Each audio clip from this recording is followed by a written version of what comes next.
Hi, all my Aries rising. Welcome to my YouTube channel. My name is Teri Hunter. I'm an intuitive astrologer, and I'm here today to talk about January 2024 and what will be happening in the skies during that time. This video is specifically geared towards Aries rising, but it is also applicable to Aries moon and Aries sun, as well as any Aries stelliums. A stellium is 3 or more personal planets in one sign or house. In this case, it would be 3 or more personal planets in the sign of Aries. If your moon, your sun, or your stellium is in Aries, but it is not your rising sign, you're going to want to check your natal chart for the house structure, because I'm going to be talking based on Aries rising, which will put Aries as the first house. So if you don't know your rising sign, you can go to any one of the free birth calculators on the internet. You just need your exact time of birth and location to determine that information. If you would like to book an astrology reading with me, I am available. My information is below in the description. Just shoot me an email and I will get you all the particulars. So we start the month with Mercury retrograde. On January 1st, it will go direct at approximately 7:15 p.m. Pacific time. We see here Mercury is in Aries' 9th house of Sagittarius. And we see Mars here right at the 27th degree of Sagittarius. As Mercury was retrograding, it was going over, as it moved forward, it went over the Great Attractor, which is at 14 degrees of Sagittarius, making us more aware of the things that we are attracting through our thoughts, through our speech, through how we interact in our everyday lives. And as Mercury retrograded, and now we'll move forward and it moves towards the galactic center, we can start to connect with spirit on a much more in-depth level through our meditations. Right now, Mars being on the galactic center is giving us an opportunity to be really brave about the new information or the revelations or the beliefs that no longer serve us, that we now are allowing to be reframed into tools that give us a certain amount of awareness. So I think it's very important as Mercury moves forward to be aware of these points in the sky and what they have to offer us. On the 4th of January, Mars will have moved into its exaltation of Capricorn. This is where Mars is a welcome guest. This is where Mars is in its second most powerful energy. Mars is most powerful in its rulership, which is co-rulership of Scorpio and Aries, ruling Aries primarily. So Mars has actually some very powerful and leadership energy that's being applied right now, because as Mars went through 2023, Mars was spent a lot of time in Gemini, experiencing how it was interacting in its everyday life. And I believe that as Mercury and Mars traveled through Scorpio together, that there was a deeper awareness of some of the psychological imprints.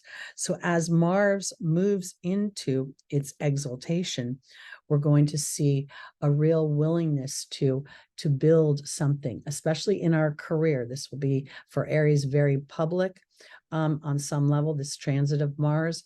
And I believe that as Mars moves closer and closer to Pluto, it will become more, because Pluto and Mars both rule Scorpio, it will become very powerful energy and potentially impatient energy to get on with the business of thriving in life.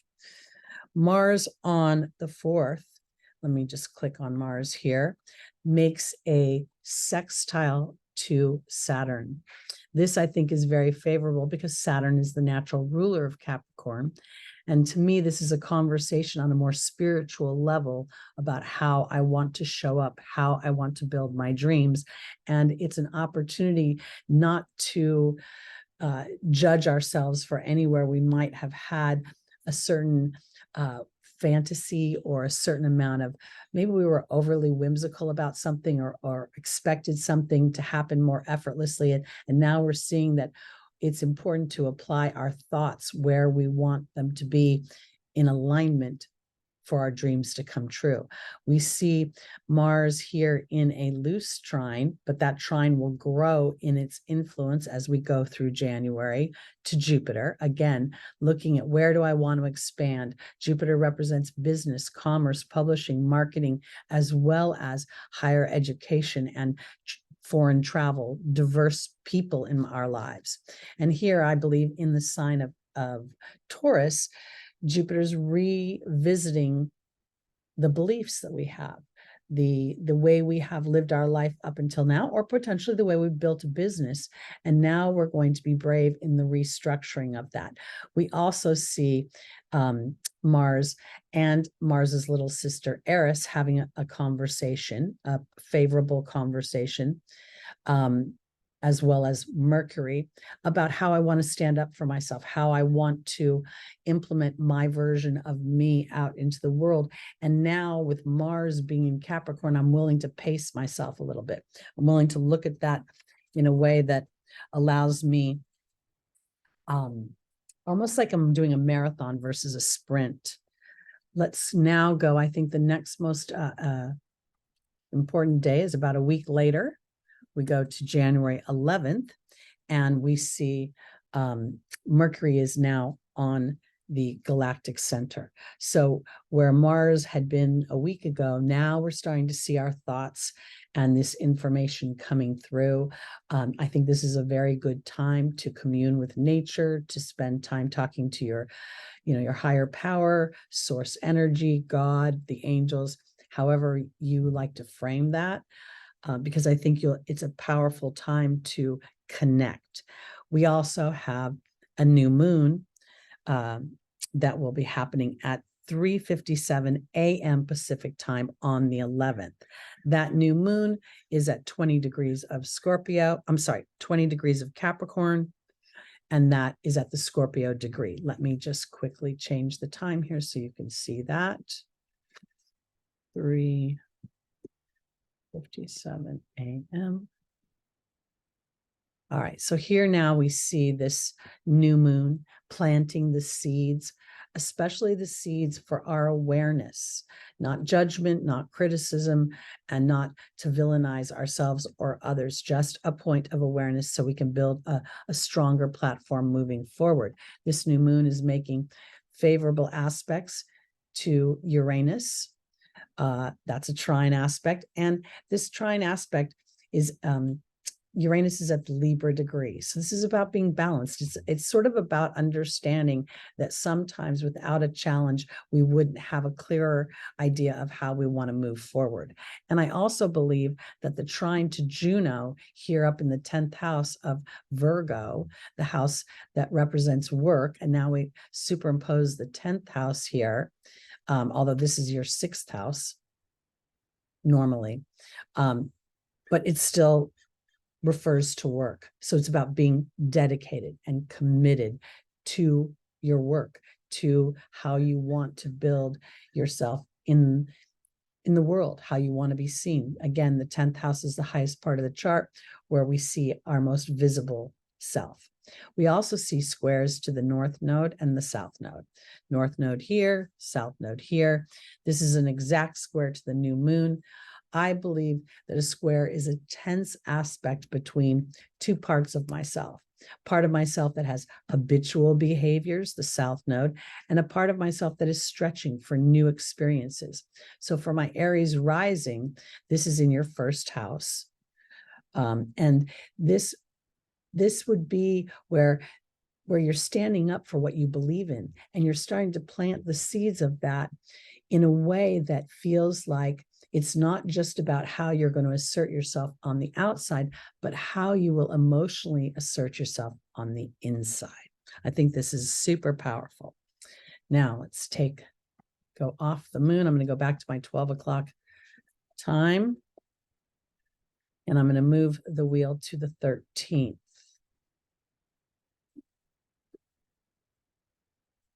Here we see Mercury is just about to enter. Later in the day, it will enter Capricorn. And they will be, as Mercury enters Capricorn, we will feel a shift in our, on the way that we're thinking. We're going to feel a sense of wanting to take the concepts and the philosophical ideas and the new diverse ways of thinking. And now we're going to start to want to build them strongly in the sign of Capricorn. Capricorn is naturally Aries' 10th house. So this is going to, again, really affecting your career. The beginning of the year is all about sort of setting up a landscape for success in how you want to move your story forward work-wise. We also see Mercury starting the sextile that Mars just had. So we're going to, while we start this with a square, as Mercury moves further and further into Capricorn, it's going to have a more philosophical conversation with Neptune. And I want to offer it this way, because while I say philosophical, I kind of think of it in a way where the concepts I've learned about the laws of the universe and about how we use the great attractor and the galactic center to support our endeavors. Now I'm starting to want to really build those. So I'm starting to talk and think in a way that supports, and I'm not completely 100% at it. I'm still sort of struggling back and forth with wanting to take action. Aries is very physical, wants to move forward. And again, sometimes no movement is movement. So then we go over to the 19th, where the Sun and Pluto will be in conjunction. I think this is a powerful day because, as we see, this will be on the border of your 10th and 11th house. This here really is about what feels like a transformation in how you're birthing yourself out into the world. That 29th degree is the Leo degree. It also reduces down to an 11. We see Mars at 11 degrees of Capricorn, giving me a strong awareness of my thoughts. And now I'm starting to master my thoughts. And the mastering is not wrestling them to the ground or trying to make them positive all the time, but understanding the ebb and the flow between doubt and bravery, or trepidation, or putting the gas on and taking the gas off. I think that's an important dynamic to feel the sense of achievement. If we just effortlessly move up the corporate ladder or move towards our dreams without any obstacles, it's a very sketchy path when we get to a certain place, because we don't know if we have the resources to handle a challenge. So I think this is important. On the 20th, we will see the Sun move into Aquarius. Oh, how did I get there? January 20th. Move this. So we see the Sun move into Aquarius. Pluto will re-enter Aquarius. You can see Pluto's at 29 degrees, 59 minutes. So in no short order, the next day, Pluto will have entered Aquarius, and it will stay in Aquarius until it retrogrades later in the year. This is a really powerful energy. We felt this a little bit in 2023, and we're going to start to adjust to Pluto being in this sign. We're going to start to feel this is a 20-year transit. It will happen until 2044. So it's going to be a whole new world for us. When we look at this too, we see that there is this conjunction. And while the moon is here, where we're talking at 12 noon, the moon is going to move very quickly. We see a favorable aspect to the par of fortune of the day. So contemplating any sort of things you want to birth on the internet, the way that you want to help the collective consciousness, even focusing in on your hopes and dreams on this particular day, I think is going to be very powerful, because the Sun, while it moves very quickly in conjunction with Pluto, could bring a great awareness of anywhere you might be dimming your light inadvertently. Let's see, let's go to the 23rd. And we will see Venus entering Capricorn here. Now, Venus is not always so excited in Capricorn. There's a lot of rules and regulations and limitations here. This is where we could go on a budget. This is where we may feel, less frilly. We might feel a little bit more, I want to say, pent up.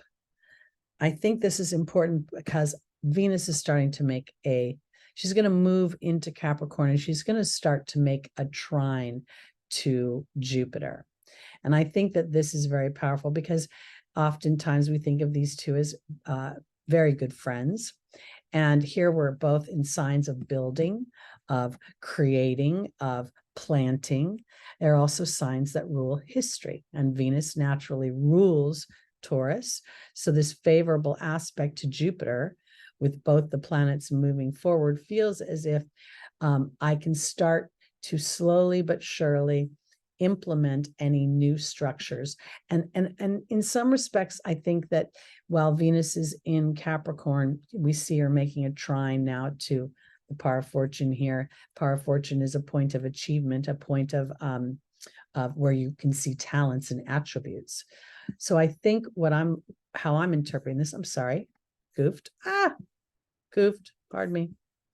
What I think is happening here is we're starting to implement new structures. We're starting to look at things in a way where I can identify my fears, my doubts, and I can start to use them to actually expand myself. So I think that's super important.